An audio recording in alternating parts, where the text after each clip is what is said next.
Hey, everybody. Today on the Moms on a Mission podcast, I speak with Dr. Stanley Goldfarb from Do No Harm at donoharmmedicine.org and former professor for over 50 years at the University of Pennsylvania School of Medicine. He's written a book called Take Two Aspirin and Call Me by My Pronouns. It is very interesting. We talk about the woke hijacking of our medical healthcare system, how that happened, and equally important, what we all can do to fight back. This is a very important conversation. Parasites are the cause of many health problems such as anxiety, depression, chronic pain, fatigue, and unexplained digestive issues.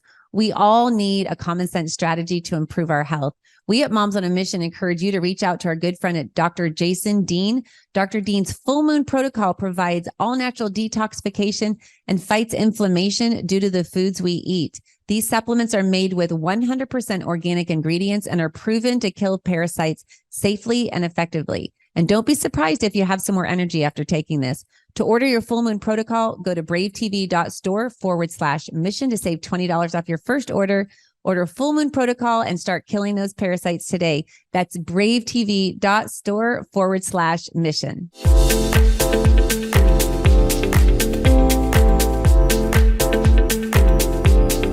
Hi, Dr. Goldfarb. Thank you for joining me again at Moms on a Mission. Oh, it's great to be with you. Thank you. So the last time you were on, you spoke about the article you wrote for the Wall Street Journal entitled Take Two Aspirin and Call Me by My Pronouns, which you later expounded upon and you wrote in this wonderful book. And I just read it. And I was wondering if you could explain to us, why did you write this book? You know, the first article that I wrote really had a rather narrow scope. It simply was about the medical school curriculum and my concerns that it had started to focus more and more around the country, not only at my school, but around the country on these social issues and at the expense of medical science, which I thought is the primary reason people go to medical school.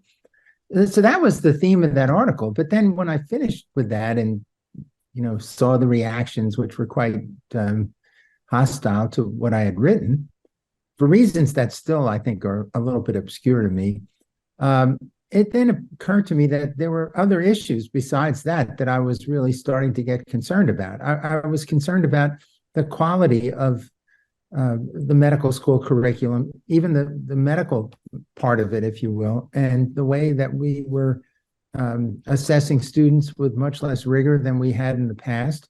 I was concerned about who was being admitted to medical school because this diversity virus was starting to enter the world of medicine and was focusing on these group characteristics of the people they were trying to admit, as opposed to admitting individuals who were of merit and also individuals who would make the best doctors. So that was starting to bother me a lot. And it was also, I was also bothered, about the notion that disparities of health outcomes for Black patients and other minority groups were due to bias on the part of physicians. I thought the evidence for that was thin at best and often non-existent when you really examined it carefully. So those were some of the issues I thought I wanted to expand upon. And, it took a book to give me the space to deal with each of those issues. And then I also wanted to give a prescription for how I think things ought to change. So that the book gave me an opportunity to do that at the end as well. We've had some good things happening with the Supreme Court overruling affirmative action being utilized in universities, and hopefully that will trickle down even to the workplace and things of that nature. I guess I did not realize, just as an American citizen, a mom, I didn't realize how aggressively this was being propagated and pushed in the medical community and in the medical schools. And you explained how harshly and how strongly they were pushing this. Tell us about the Liaison Committee on Medical Education, which is the medical school accrediting body. You stated that medical schools were required to describe their plans for recruiting more minority students or risk being denied full accreditation. Do you think this will be completely eliminated, or do you believe that some of this will secretly be continued? Well, I certainly think we've seen it do no harm. The organization that I now I'm the chairman of, Do No Harm, has looked into this, and we've gotten information both through Freedom of Information Act requests as well as from our sources in various medical schools that and also through public pronouncements that schools have definitely said, medical schools have definitely said they're going to try to work around the Supreme Court decision and see if they can maintain this push for diversity in the classes as opposed to merit. So there's no doubt that that's going to happen. As far as the accrediting body is concerned, in their standards that they send to medical schools, that medical schools have to then reply to how well they're achieving the standards that they have laid out. Within those standards is a question about how are you guaranteeing the diversity of your medical school classes, and I was commenting upon that, and again saying that should not be their concern. Their concern should be making sure that everybody is the most qualified person that is admitted to medical school, rather than whether they happen to have the right skin color or the wrong skin color. Our organization spoke to the Congressional Oversight Committee that's in the oversight of the Department of Education. And they send a letter when we explained our concerns about this. They send a letter. This is Congresswoman Fox from North Carolina, sent a letter to the AAMC. Now, the AAMC, the Association of American Medical Colleges, is one of the two parent bodies of the LCME. Sorry for this salad of acronyms, but and the LCME is the Liaison Committee for Medical Education, I think, as you said. The AAMC, the Association of American Medical Colleges, and the AMA, the American Medical Association, are the two parent bodies of that organization, of the accrediting agency. So Congresswoman Fox's committee sent a letter to the accrediting agency and asked them, do you demand that there be diversity as part of the requirements for accreditation? Now, the reason we pushed to have this letter sent was because schools have said we must maintain diversity or else we won't be accredited. And again, when you look at what the LCME has written, that seems to be what they've written. But the response to the letter, and this is all in the public arena, the response to the letter was no, it's only aspirational. There's no absolute requirement for this. And they sort of backed off this as a requirement, which is good because our organization is pushing for legislation to be enacted in several states in the country where schools are going to have to absolutely get rid of all of their DEI activities because we think, again, they're really discriminatory and they're undermining the quality of medical education and the quality of healthcare. It is truly reverse discrimination. And you mentioned have a chapter on dumbing down. And when you think about it, not just in medical schools, but even in our public institutions, public school institutions, the dumbing down where critical thinking is not being utilized so much. So much so that they can use these words, diversity, equity, and inclusion. And on the surface level, you think, oh, diversity, equity, inclusion. Equity must mean equality. I mean, people just don't know now. And so they use these palatable words and then they actually mean the opposite. And it's called dialectical political warfare. And so that way you use a word because some people will resist if you come out and say, hey, we're going to be dumbing our doctors down. We're going to be implementing discrimination. And you might not live through your surgery because you had somebody who didn't have to even take the MCAT. Obviously, people are not going to be okay with that. But if you can use these palatable, fluffy, beautiful words and then sneak in this diabolical meaning, it's amazing what they've been able to do with that process. Yeah, you're absolutely right. I mean, just a couple of examples. You mentioned the MCAT. Many schools have what they call pass-through programs where they make an arrangement with a school, and my school, the University of Pennsylvania, just made an arrangement with a number of historically Black colleges and universities to admit a number of students from those schools, as long as the students have done reasonably well on their SAT scores, and then maintained a rather mediocre grade point average in college, somewhere in the low threes, which is adequate but not exceptional. And then are excused from taking the MCATs, which is basically the achievement test to see how qualified you are for medical school. And you have to understand the MCAT was invented back in the 1930s because so many students would enter medical school and flunk out because they couldn't do the work. So the idea was to identify the students who had the capability of doing the very difficult work that is involved in going to medical school. At least it was back in those days. So it was an important way of screening out those who were going to fail. Well, if you don't have to take the MCAT, then it's much easier for the schools to have a diverse student body, because we know that minority students tend to do less well on the MCAT. So if you're going to use the MCAT score as a basis for admission, you're going to have trouble admitting minority students. So the answer was not to figure out how to get minority students to do better on the MCATs. It was to eliminate the scoring of change the MCAT at least, or eliminate the requirement for the MCAT, as has occurred in many programs in many medical schools around the country, probably the majority of schools at this point. So, and again, at Penn, it was 10, they were going to admit 10 students a year through this program who would not have to take the achievement test. Again, I'm sure they're bright kids. I'm sure they're fine, but are they the best? That's the question. And are they taking the place of someone who would be better? And I think, just to make sure your audience knows this, it's one thing about, going to college. There are a lot of open slots in colleges around the country. If you don't get into Harvard, you probably can go to another college fairly easily. But medical school is a fixed number of positions. There are only 22,000 medical school openings every year. And there is something on the order of 40-something thousand students who apply. So if somebody gets into medical school and isn't the most meritorious person, someone is being excluded and would do a better job. So that really is the issue here for medical education, and eliminating the achievement test is a big part of it.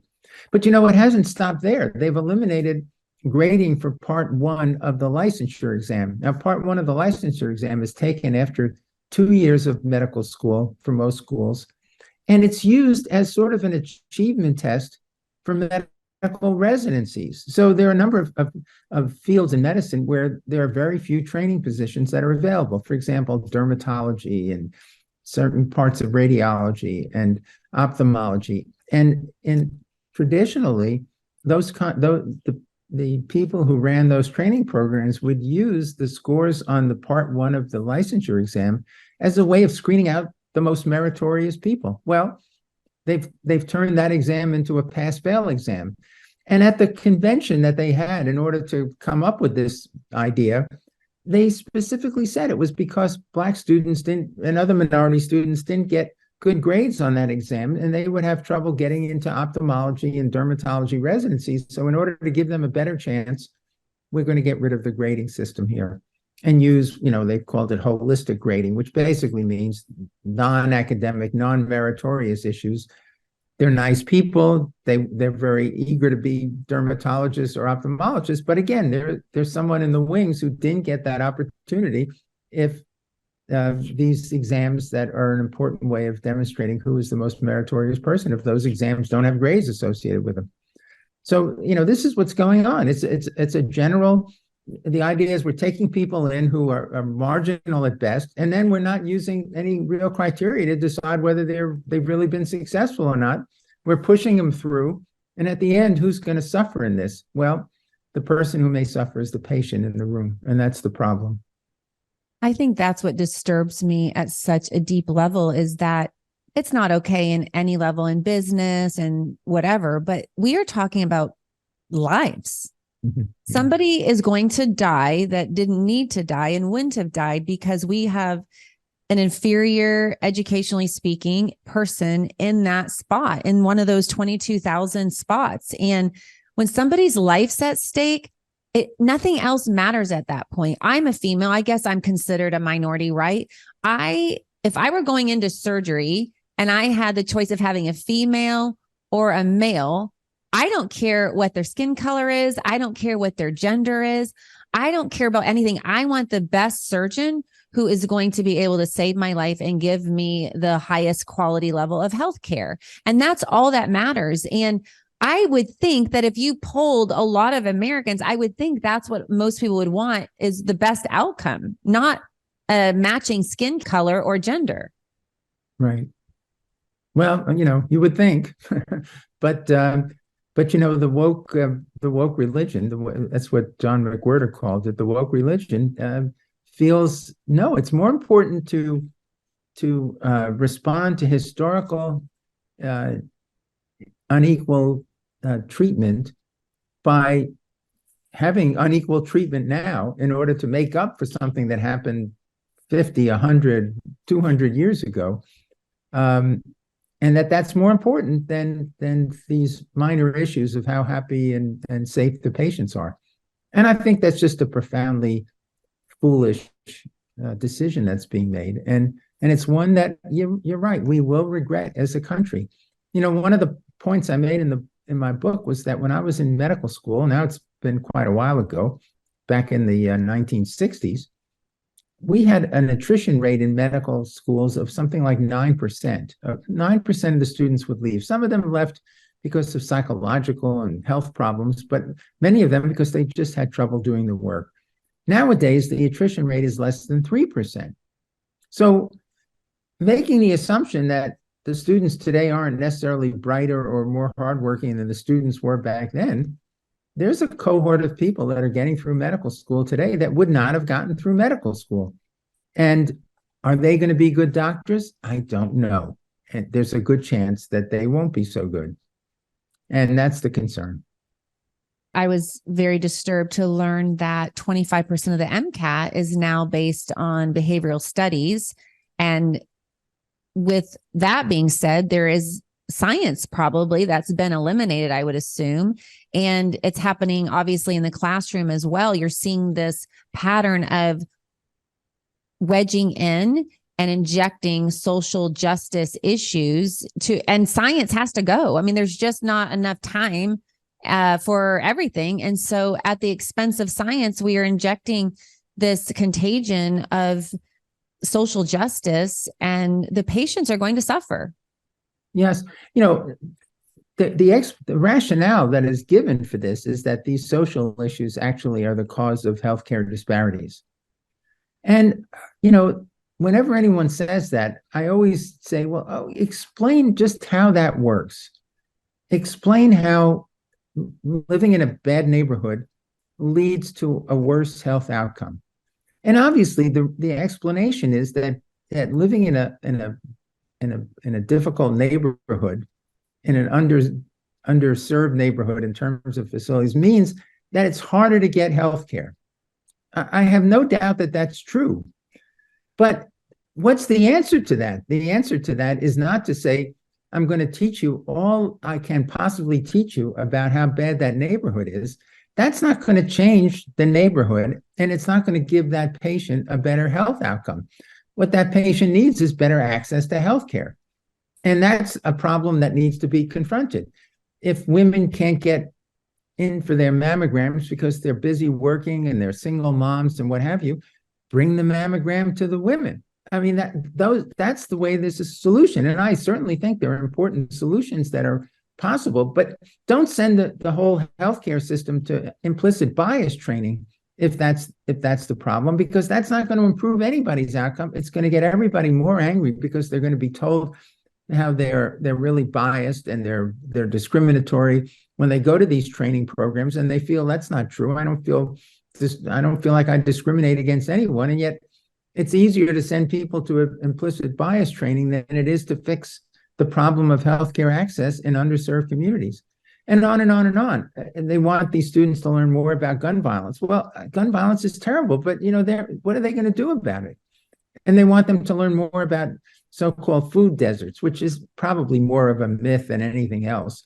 And yet the patients are going to eat what they want to eat. You can advise them about what to eat, but we don't need to know about the dynamics of the food industry to tell patients, this is what a healthy diet ought to look like. So that's the problem with teaching a lot about social justice issues. It's not going to improve health outcomes, which is really what we're supposed to be about in medical school.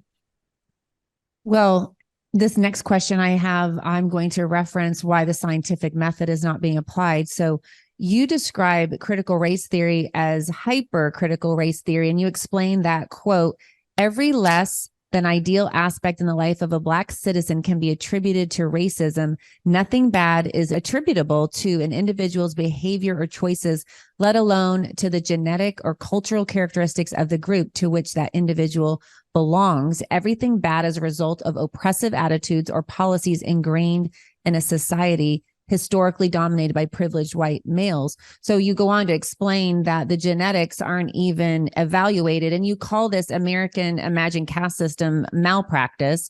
How is this attempted to be scientifically proven? Yeah, I mean, it's really sort of a crazy kind of notion that's been put out there that, there are no genetic bases for any of the differences between various groups. Now, just for your audience's information, let's take one example.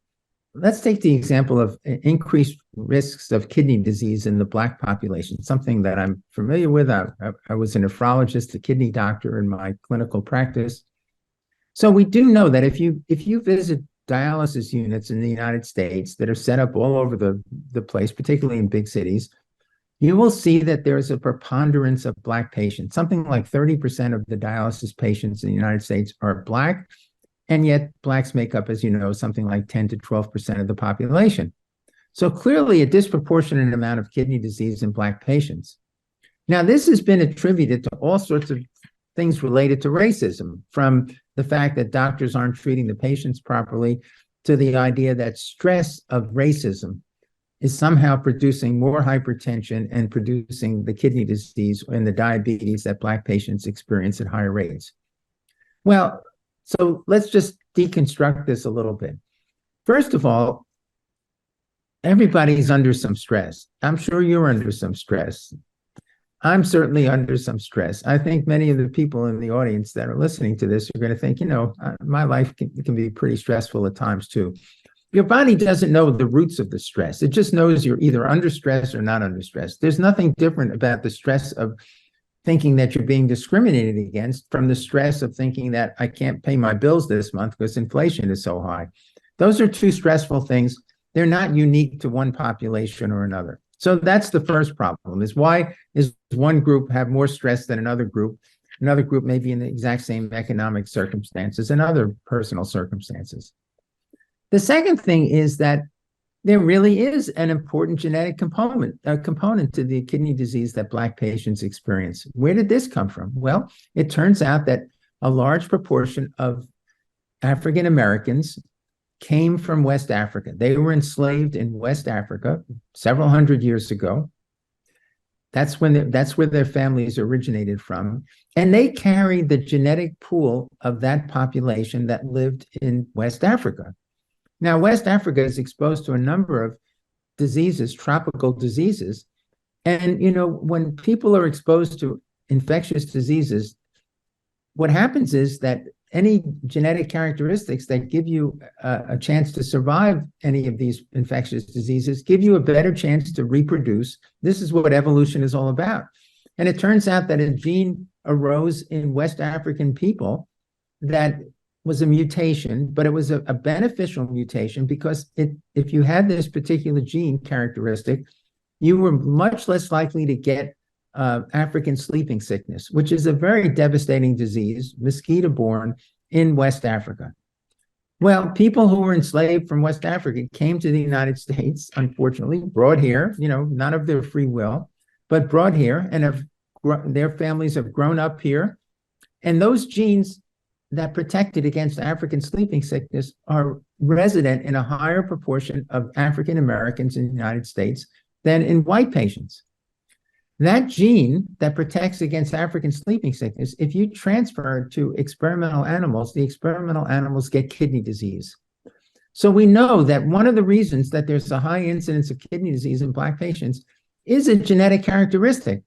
Now, it doesn't make them better. It doesn't make them worse. It doesn't mean their genes are less good or more good. It doesn't mean anything. It just is. It just is a reality.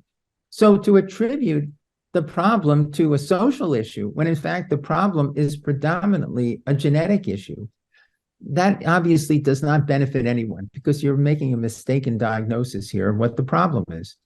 And when you add to that the fact that we know that certain characteristics of diet that lead to obesity increase the risk of hypertension, increase the risk of diabetes. And in fact, this is what we see in the increased frequency of kidney disease in Black patients. So this is an example of a combination of genetic and behavioral factors that lead to a higher risk of kidney disease. It's not because Black people aren't well treated by kidney doctors once they're seen. In fact, there's a study that I quote in the book from the VA that showed that the Black patients in the veteran system were referred more frequently to experts who were expert in dealing with kidney disease than the white patients were, and yet their outcomes were worse. So it wasn't about the expertise of the doctors. It wasn't about people paying attention to their medical problems. It was about the genetic and cultural and social and behavioral characteristics of the patients that brought increased burden of illness to the situation.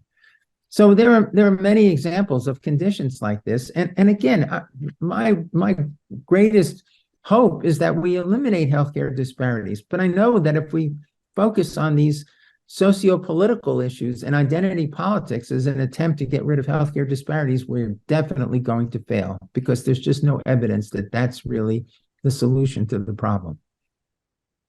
My big concern is all of a sudden the scientific method is not being applied, the double-blind, placebo-controlled, randomized studies. And I just wanted to say, I looked up scientific method here. It says a method of procedure that has characterized natural science since the 17th century, consisting in systematic observation, measurement, and experiment, and the formulation, testing, and modification of hypotheses. And it says criticism is the backbone of the scientific method. So some of these studies you mentioned in here, Dr. Goldfarb, it was like, I know when I was in psychology and we were studying, I helped my professor with a research paper. We did not just say, well, this is what we believe, so we're going to go out and prove that. And as I look at these studies that you've referenced in your book, I don't see the scientific method applied there. Yeah, this is something our organization, Do No Harm, is very interested in exploring and explaining to the public. So let's just take one issue and just see how this really gets corrupted. So one of the hypotheses that's out there is that Black patients will do better if they have a Black physician. And the logic behind that is Black patients will feel more comfortable if they had a Black physician. They'll communicate better. That will allow them to adhere better. The Black physician will also be more solicitous of Black patients' problems, will be a better listener, be more caring, and lead to better outcomes. That's a hypothesis. It's an idea. Could it be true? Maybe, maybe not. Let's see what the literature says. What's the evidence for it? Well, the first thing we find is that when people talk about this hypothesis, they accept it without knowing what the literature is. So you can look at study after study. Even Justice Jackson on the Supreme Court, in her minority decision about the Students for Fair Admission case, the Harvard UNC case where affirmative action was thrown out of the courts, by the courts, she quoted a study that said Black babies survive better if they have a Black doctor. Black neonates that are born prematurely will do better if they have a pediatrician who's a Black doctor. So that's what's out there. We've looked carefully at the literature, and I quote a little bit of it in the book, but our organization has gone much further. So let's just take one example, the question of, will Black patients and Black doctors communicate better? There have been a number of op-eds in the New England Journal, and you certainly can see it all through the popular literature, this idea Black patients need Black doctors. And it was said there, and one of the justifications was this better communication between patient and doctor. So we've looked at the literature on this. It turns out there are about 42 studies of this issue. Over the years, people have looked at it, people have been concerned. And what's cited, they usually cite a paper that says there may be better communication. Well, it turns out that in these 42 papers, 6 of them do show that there's better communication between Black patients and Black doctors. 8 of the studies show there's worse communication between Black patients and Black doctors. And 26 of the studies that are in the middle show there's no benefit and no harm.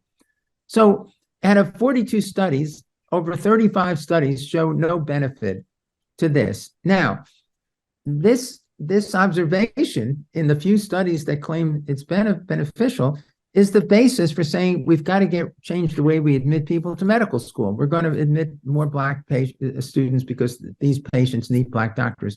But when you look at 42 studies and over 35 of them show that there's no benefit to this activity, you're clearly just making stuff up. So even when they do conduct a study, then the question is, do you look at the results and do you interpret the results properly?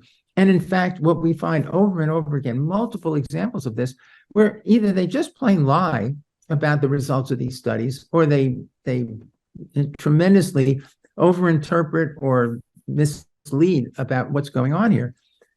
We have this study that'll be coming out where we looked at multiple domains. Is there better health outcomes? Forget about communication. Do people adhere to their regimens better? And again, over and over again, you find that there are many, many studies of these issues, and there's just no evidence that, in fact, these statements that Black patients need Black doctors, that these statements have any scientific basis. So you're absolutely right. The studies often are terrible studies, but even when they have a half-decent study, they're misinterpreted, or the information in the study is presented in a very misleading fashion. And are the medical governing bodies so corrupted, Dr. Goldfarb, that when the conclusions are obvious and they're grasping for straws and they're lying or misinterpreting, is it so hijacked that nobody is holding these doctors accountable and how these studies are being interpreted incorrectly? Yeah, now we're getting into a very interesting question of how these medical societies and how they've been captured, and what does it really mean, and what's the basis for it? And I think it's very complicated. I think part of it is this woke worldview that once you start seeing everything in the world through this lens of oppressor and oppressed people, you start to reinterpret almost everything you see in a way that often is quite mistaken. So I think that's the first problem. They adhere to a worldview that is really detrimental to the scientific method and to thinking rationally about things. Secondly, is everybody's afraid of the riots. And what I mean by that is after George Floyd was killed and we had riots all over the country, I think institutions like schools, hospitals, medical schools, businesses, government, everybody looked at it and said, we don't want any more riots. Riots are bad. Let's just give these people what they want, and maybe they'll leave us alone. And of course, they won't leave you alone. There'll always be something else that they're going after. Lately, it's the Israeli-Palestine story, and we can go into that if you're so interested. But there's always going to be someone else that they can identify who's oppressed, and they'll be like, the extremists in any religion, because it is sort of a religion. They'll be like the extremists in any religion who just sacrifice all objectivity in the name of their ideological beliefs. And that's really what's going on here. So that's another reason, is these institutions are afraid of trouble. And it seems to be an easier path to accept the demands of the leftists and the progressives than it is to push back and say, none of this really makes any sense. Another sort of reason is that they've installed bureaucracies within these institutions, often staffed by minority people, and they're afraid of them. They're afraid of their own staffs. They're afraid that they'll get criticism from within, which has certainly happened a lot. We know about the New York Times firing their editor because somebody, was unhappy with a story and this was about the Tom Cotton editorial back during the Trump era. Tom Cotton wrote an editorial for the Times saying maybe we should bring the National Guard in to control all these rioters. And the editors that allowed that article to be published, one that seemed to make a lot of sense, and eventually the National Guard was called in when the rioters were on the January 6th riot.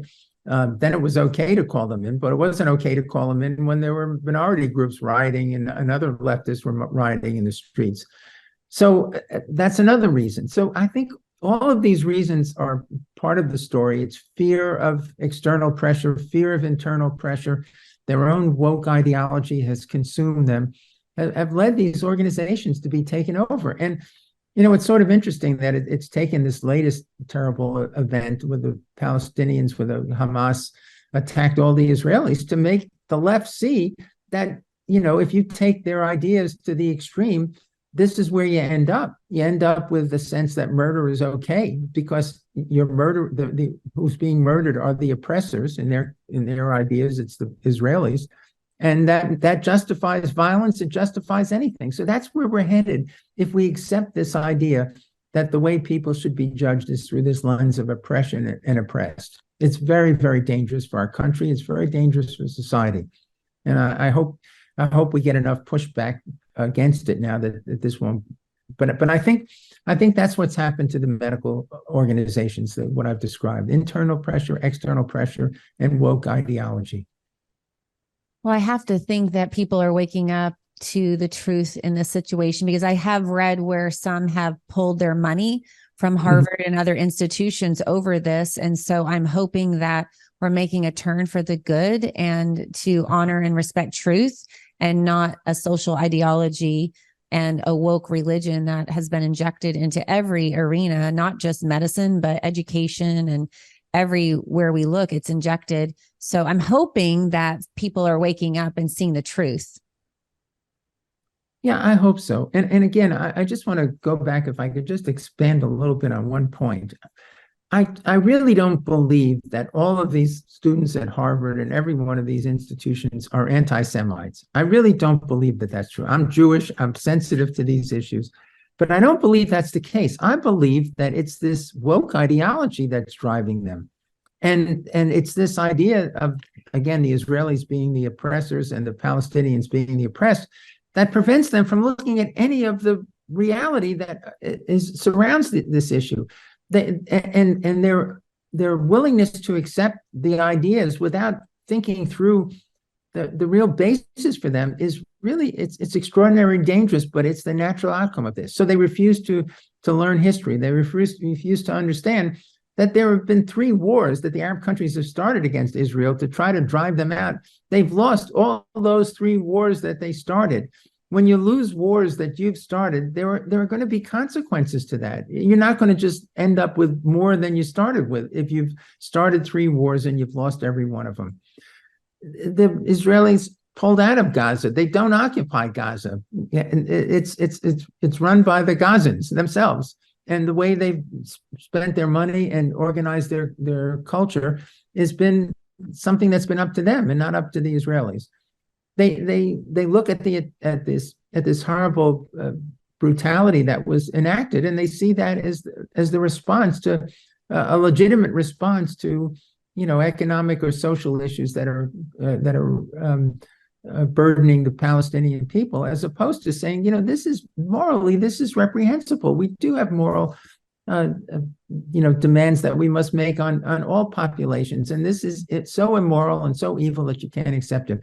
So and the reason I just wanted to go, sort of digress about that is simply because this is the consequence of DEI enterprises in schools. If we allow this to go on, if we allow this to be the way institutions, medical schools, healthcare systems, schools are organized, we're going to be in for this kind of thing in the future. They're going to accept terrible behaviors simply because they've identified someone that they believe is oppressed, even if there's no good evidence that they're oppressed, and even if that's a total misunderstanding of the reality of the situation. Yeah, the fact that you're creating 2 classes like that, like you referred to, an American caste system, and you apply that lens at an early age, then as these crises, some of them, I believe, created to advance this agenda, obviously not the war, but just in the classroom and on campuses, then you get that response and create further division, more chaos, more fear. And I agree with you. I believe that some students are possibly going along because A, they don't understand and they don't know what really happened, or B, they're afraid. And it's just easier to go with the flow. But as you so eloquently pointed out, that when you give an inch and you keep giving and thinking it's going to go away, they're not going away. They are going to continue to take as much as they can. Yeah. And it's just devastating. But I choose to believe that positive things are happening just based on that alone, watching people start pulling their money, because that's what it's all about at the end of the day. Money talks. And we've seen that with Target. We've seen it with Budweiser. We've seen Americans wake up and say, no more, we're not doing this. We don't want this. And so I'm just hoping that at this point, people will wake up and start voting and really making statements with their money as they've been doing here. So, well, I'm going to probably have to have you back on. We are out of time, but I still had several more questions I wanted to ask you about your book. It is so wonderful. Take Two, Aspirin, and Call Me by My Pronouns. What an amazing creative title, first of all. And I just loved it. It was packed full of information. I highly recommend folks go and get that. Where's the best place to find this book, Dr. Goldfarb? Oh, it's on Amazon, quite easy there. Yeah. You haven't been banned yet? Not that I know of, but I have to check periodically to see. Make sure. Well, yeah. I would highly encourage folks to go get that Take Two, Aspirin, and Call Me by My Pronouns. It is so full of information. And especially if kids are going off to college, even if they're not going to medical school, I think it's important to know, because these same structures that are in place for medical school are in universities as well. And we're seeing this two-tiered system, the oppressed and the oppressors, being basically injected into every school at every level, obviously even elementary school. So I highly recommend getting that book. If you could tell us real quick about Do No Harm and just who should get involved in that. Should we all get involved? Is it just for doctors? If you could touch on that briefly, that would be great. Sure, that's great. Thank you for the opportunity. Yeah, no, Do No Harm has over 6,000 members now, and we have doctors, nurses, and patients. I mean, this is an issue for everyone. And our organization is in the business of informing the public about these issues, about the problems associated with them. And so we do a lot of writing. I have a piece in National Review that's come out yesterday, and one in the City Journal that's just come out. And we have lots of research that I talked a little bit about that we were doing, where we evaluate the literature.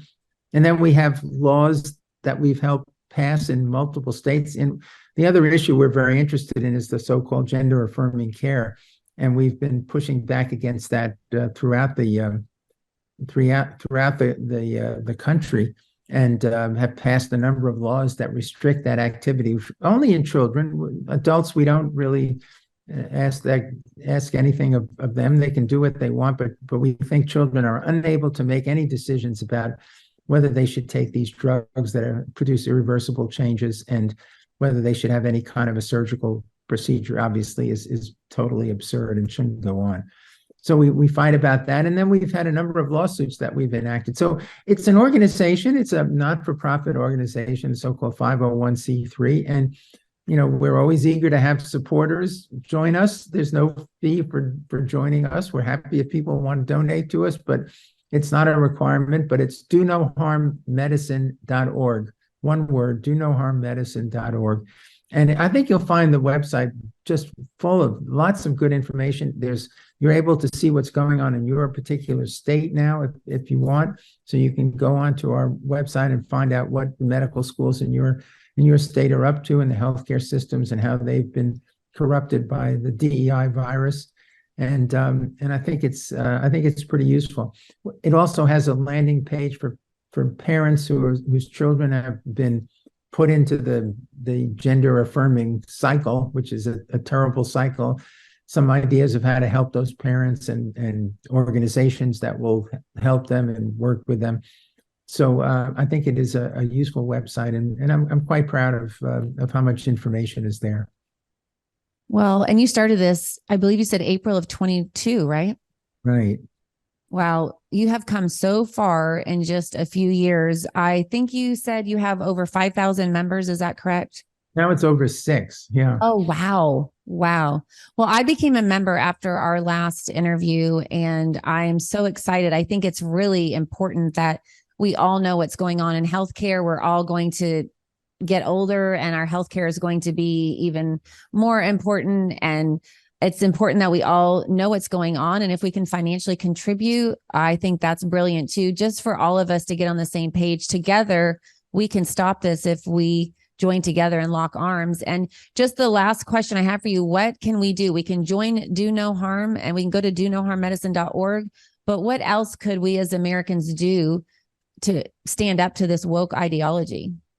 Yeah, I think contacting your representatives is really important, both at the state and at the federal level. They respond very well when they have people that write into them. So if you go to our website and find out something about your state that is of concern to you, the way the medical school is being operated or healthcare systems, and you write to your representatives in the state, that has a real impact, because that, in the United States, the states govern medical care and medical practice, and this is a good mechanism. And we stick very in a narrow focus to these healthcare issues, but some of this, as you mentioned, is relevant to other aspects of life. But I think that's what we can do. The government is the path to getting some changes here. Unfortunately, I wish it weren't so. I wish we could just convince people, convince physicians, convince medical societies to change their focus.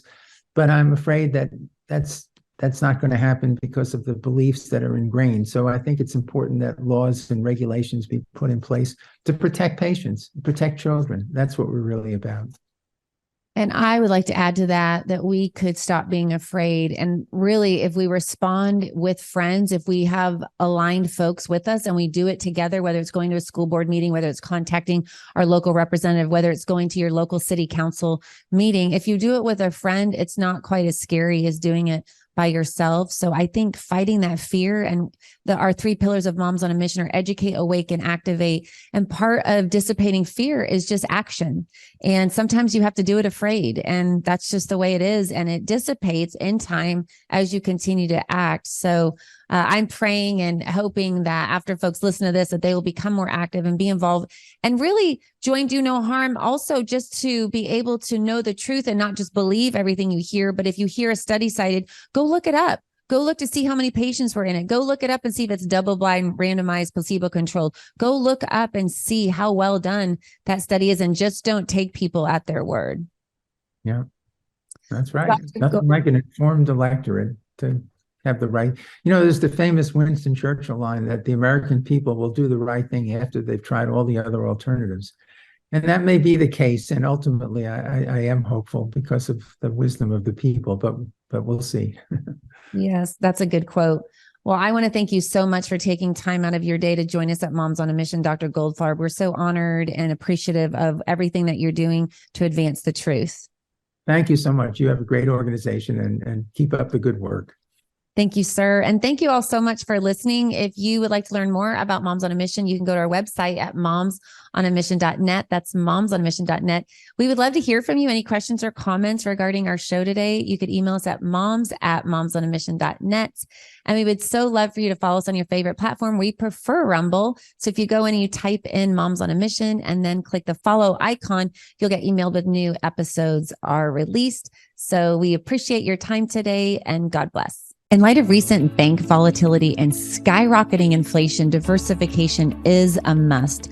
That's why I use my good friend Andrew Sorcini at Beverly Hills Precious Metals. Beverly Hills Precious Metals makes it so easy to diversify. I personally ordered some silver and it arrived on my doorstep just a few days later. They make it so easy. And if you're not ready to do that and you just want to ask a few questions, they're there for you too. I personally got some silver and also am rolling over some of my IRA. You can actually roll over your IRA and have it be backed by silver and gold. So if you don't have any extra money to invest in silver and gold, rolling over a 401k or an IRA, or even part of it, if you just want to try it at first, just for a little bit, you can do that as well. So go to bh-pm.com today and ask all your questions. You can connect with somebody. And like I said, you can just get some information at first if you want and pray about it, and then get back with them to roll over part of your IRA or all of it, or order some gold and silver. That's bh-pm.com. and tell them that Moms on a Mission sent you. Hey, everybody. Did you know that recent research from the CDC says that millions of Americans develop parasitic infections and symptoms often go unnoticed or are misdiagnosed? Parasites are actually the cause of many health problems such as anxiety, depression, chronic pain, fatigue, and unexplained digestive issues. We all need a common sense strategy to improve our health. Moms on a Mission encourages you to reach out to our good friend, Dr. Jason Dean. Dr. Dean's Full Moon Protocol provides all natural detoxification and fights inflammation. And the supplements are made with 100% organic ingredients and are proven to kill parasites safely and effectively. I know after I took Full Moon Protocol, I had more energy. To order your Full Moon Protocol today, go to bravetv.store/mission to save $20 off your first order. That's bravetv.store/mission. According to leading sleep experts and sleephealth.org, over 50 million Americans struggle getting a good night's rest. That's why Moms on a Mission loves MyPillow. MyPillow makes amazing pillows, sheets, mattress toppers, robes, towels, literally almost everything you need for a good night's sleep. They also make dog beds for your dogs. So by going to mypillow.com, typing in the code MISSION, you not only receive a high quality product, but you're supporting Moms on a Mission and this podcast. If you like what you're hearing and you agree with it, you believe in it, and you want to support Moms on a Mission, then go to mypillow.com today and order some high quality products and just type in the code MISSION at checkout and you can save up to 66% off. That's mypillow.com, code MISSION. Since 2014, Organic Body Essentials has offered clean, simple, certified organic skincare. Our organic face-to-feet and federally compliant hemp and pet products are manufactured under USDA and FDA guidelines. Our products are inspired by God using plants He created. In Ezekiel 47:12, it says, "The fruit is for food and the leaves for healing." We believe in the power of God to heal, so we pray over our products and for our customers. Our therapy in a bottle approach has been widely received, and our customers' testimonials continue to inspire us. You can find us at organicbodyessentials.com and obe.organicbodyessentials.com. Please feel welcome to reach out with questions. Use coupon code MISSION at checkout for a discount. Thank you for your support by using MISSION at checkout to benefit Moms on a Mission and their quest to reestablish traditional values in our education system and empowerment for a healthy lifestyle.